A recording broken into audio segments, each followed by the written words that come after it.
Train नहीं है और जो अगली कनेक्टिंग ट्रेनें हैं उसके साथ अगर ये समय हो जाएगा। धन्यवाद चेयरमैन महोदया,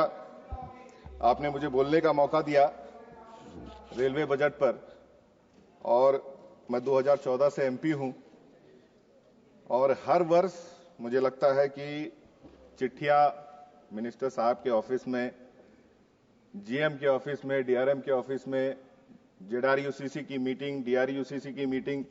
कोई भी मीटिंग मुझे लगता है छूटी हुई नहीं है। लेकिन नए ट्रेन की बात नहीं, स्टॉपेज और आपका जाकर के फैसिलिटीज जो देने की बात, उनको लेकर के लगातार मैं बात रखता रहा हूं। लेकिन वो चिट्ठियां मुझे लगता है कि सिर्फ ऑफिस तक ही रह जाती है और हर बार जो है डिमांड किया जाता है, टिक किया जाता है, लेकिन वो डिमांड्स कभी पूरे होते नहीं है। इसलिए मैं डिमांड्स गिनाने के लिए इस बार नहीं खड़ा हुआ हूं। लगातार जिस तरह से एक्सीडेंट्स भी हमारे प्रायर मेंबर्स ने बताया कि क्वांटिटी ऑफ वर्क को बढ़ाने के चक्कर में क्वालिटी जिस तरह से कॉम्प्रोमाइज किया जा रहा है लगातार, ये एक बहुत ही चिंतनीय विषय है। और झारखंड स्टेट क्योंकि माइनिंग स्टेट है तो गुड्स ट्रेन में सबसे ज्यादा फोकस किया जाता है। इवन कोविड के टाइम में जितनी गाड़ियां जो आपकी बंद की गई, ट्रेनें बंद की गई, वो फिर से चालू नहीं की गई। नई ट्रेन की हम बात नहीं कर रहे हैं, जो कोविड के टाइम में बंद हुई वो चालू नहीं आपका हुई। गुड्स ट्रेन पे अगर फोकस किया जाएगा तो हमेशा उस पर बढ़ोतरी करने का प्रयास, लगातार डबलिंग या जो भी हो उस पर करने का प्रयास किया जाता है। लेकिन पैसेंजर ट्रेन के लिए या पैसेंजर फैसिलिटी के लिए जितना माइन या जितना हमारे स्टेट की तरफ से आपका रॉयल्टी जाता है, जितना हमारे यहां से आपका कहिए कि करोड़ों करोड़ रुपया रेलवेज को जाता है, उसके बनिस्पत वहां की जो डिमांड्स लगातार आ रही है उस पर किसी तरह का कार्य नहीं हो पा रहा है। हमारे सीएम साहब का भी डिमांड कि जो रॉयल्टी, बकाया, इन सब चीजों का जो केंद्र सरकार का अंश हमें मिलना चाहिए, समय पे मिलना चाहिए, क्योंकि वो जनता का पैसा है, लेकिन लगातार उस पर जो है बिल्कुल नजर नहीं दिया जा रहा है। ये बहुत ही चिंता का विषय है। और फाटक बंद करना रेलवे का एक बड़ा प्रायोरिटी हो गया है। हमारे यहां जो स्टेट अथॉरिटी के तरफ से जो रिपोर्ट देने के बावजूद रेलवे द्वारा रात के अंधकार में फाटक बंद करने का प्रक्रिया,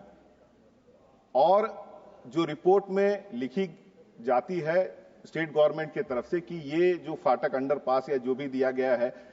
वो फिजिबल नहीं है या फिर इससे काम नहीं चलेगा, उसके बावजूद भी स्टेट के रिपोर्ट को भी दरकिनार कर दिया जाता है और कुछ भी बोलने पे ये ऊपर का आदेश है। तो ये हमें समझ में नहीं आता है कि केंद्र सरकार जो ऊपर के आदेश पे काम करती है या फिर जो वहां के ऑफिशियल्स ऊपर के आदेश पे काम करते हैं, जनता उसमें सम्मिलित है कि नहीं। तो मैं यही कहना चाहता हूं कि अगर रेलवे के जितने पदाधिकारी हैं वो ऊपर के आदेश से काम करें तो मुझे लगता है कि हमारे स्टेट की तरफ से हम जनता के लिए और नीचे जो जनता है उनके लिए काम करें तो बेहतर होगा, क्योंकि लगातार जितने डिमांड्स हुए हैं